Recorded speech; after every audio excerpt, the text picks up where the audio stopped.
tey yenn association yu bari ñu ngi liggéey bu am solo mais malheureusement seen liggéey impact bi muy def ñu bari gisuñ ko. léegi nag loolu lan la mën a jur day tax yenn partenaire dañuy hésiter ñenn ñi duñ am confiance ñenn ñi duñ comprendre ci yan projet ngeen di liggéey. léegi nag loolu moom moo tax ñu créer leen modèle de site bi nga xamante ne day valoriser seen liggéey di ko wane di inspirer confiance. Pourquoi? Parce que day wane seen transparence.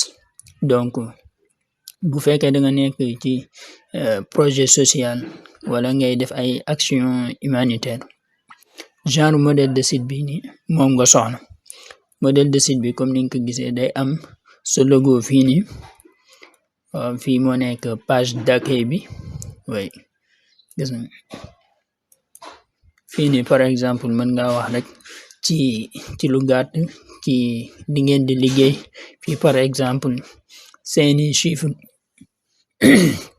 par exemple ñaata nit ngeen dimbali ñaata teen ngeen gas ñaata je sais pas enfant ngeen scolarisé et cetera.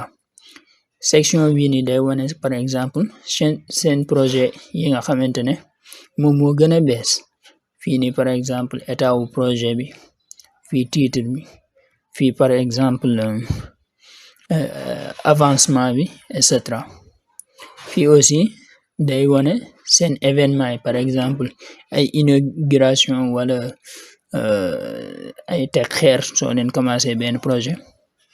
section bi daf lay permettre nga citer par exemple say partenaire fii section bi nii daf lay permettre nga inciter visiteur bi maanaam ki nga xamante ne dafa am yéene participer mu mën a participer. tey su cliquer ci bouton bii nii danga koy gis mën na ka envoyer par exemple ci page bi nga xamante ne moom mën naa contribuer foofu soit mu nekk PayPal wala mu nekk beneen moyen mën nañu lier link bi ak fii nii quoi. waaye fii nii par exemple mën nañ fay def say information de contact seen adresse numéro téléphone mail fii seen page réseaux sociaux yi mën nañ kaa def fii. loolu moo nekk page d'accueil bi. su weesoo page d'accueil bi am na page no projet. donc fii sa projet yëpp fii lañ koy liste gis nga projet bi état wu projet bi fan la toll c'est terminé à venir wala en cours. fii par exemple financement wu projet bi montant total bi ngeen soxla montant bi nga xamante ne moom ngeen jot a collecté. donc projet yi yëpp mën nga say cliquer bu la neex et tu verras les détails de manière plus claire. par exemple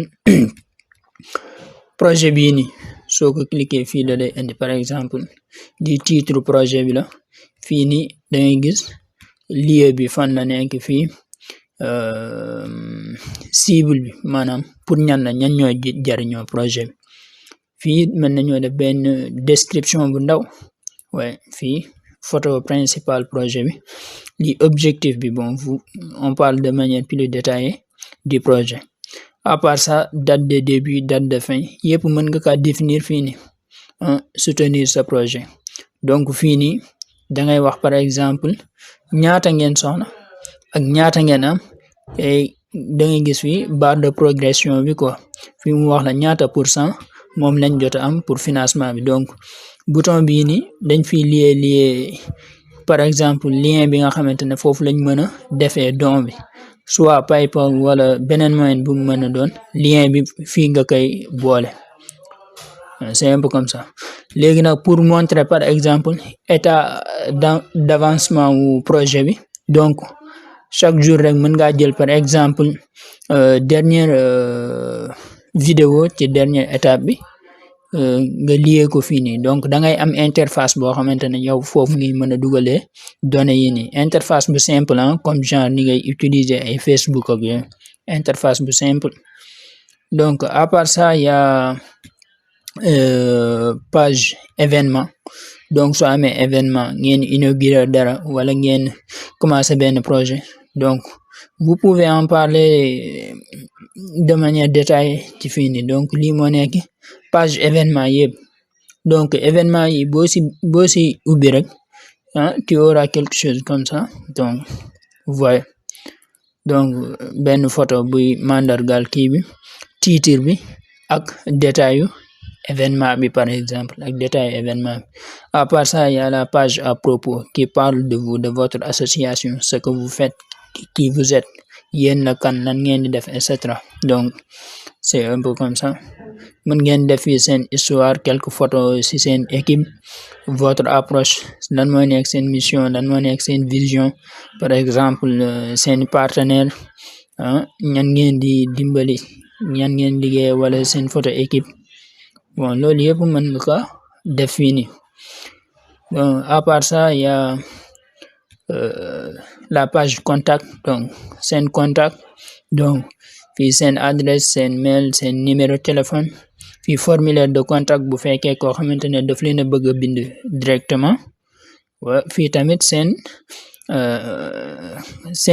maanaam seen carte siège, maanaam fi seen bureau nekk par exemple mën nañ ka lier fii nii.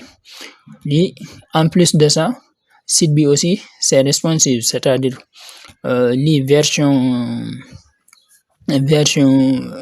ordinateur bi la mais dafay am aussi version téléphone. Donc gisee day adapté wu facilement donc lii nga soxla pour mën a yokk par exemple sa transparence, maanaam gën a dimbali ñi nga xamante ne dañu bëgg a participer nga jox leen confiance pour ñu mën a participer ndax dafay montrer de manière concrète lan ngay def, naka nga koy def, te loolu day joxe confiance pour ñi nga xamante ne dañuy bëgg a participer ci action yi. Donc de manière très simple c'est ça le modèle. Et soo ko soxla pour sa association rek vous pouvez me contacter. Merci.